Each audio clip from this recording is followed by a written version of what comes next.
Jamie Malonzo suspended sa Gilas, Pilipinas matapos nga pong masangkot ito sa isang gulo sa BGC sa KFC bago ang naging laban nga po ng Gilas sa Chinese Taipei. And bago natin yan pag-usapan mga kaibigan, pa-like and share naman po bilang suporta sa ating YouTube channel.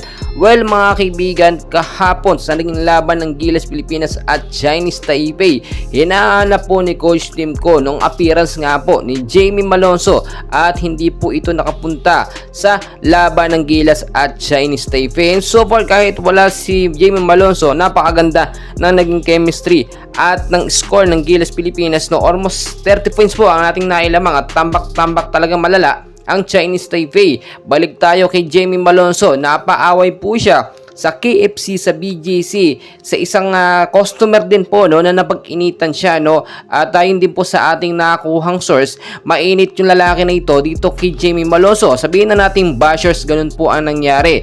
So bukod pa po dyan ay lasing na lasing itong si Jamie Malonzo, which is pagiging unprofessional sa player po ng Gilas Pilipinas. Hindi po pwedeng itolerate, no, ng SBP, ng PBA or ng PIBA yung ganitong klase mga attitude ng mga player na nagiinom kahit may laban, no.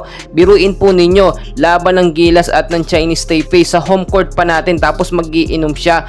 Ano ang pinapalabas po niya dito? Parang wala siya o parang pambabastos sa ating Gilas Pilipinas ang kanyang ginagawa na at dapat bigyan po siya ng nararapat na suspension. Hindi rin po okay ang pangatawan ngayon, lalo ng mukha ni Jamie Malonzo na talagang tinamaan po ng suntok. Pilit din naman siyang lumalaban kahapon, no, pero dahil sa kalasingan nga hindi po siya makasuntok. Pero ang kagandahan po nito, wala naman na masyadong napasama ng sobra, no.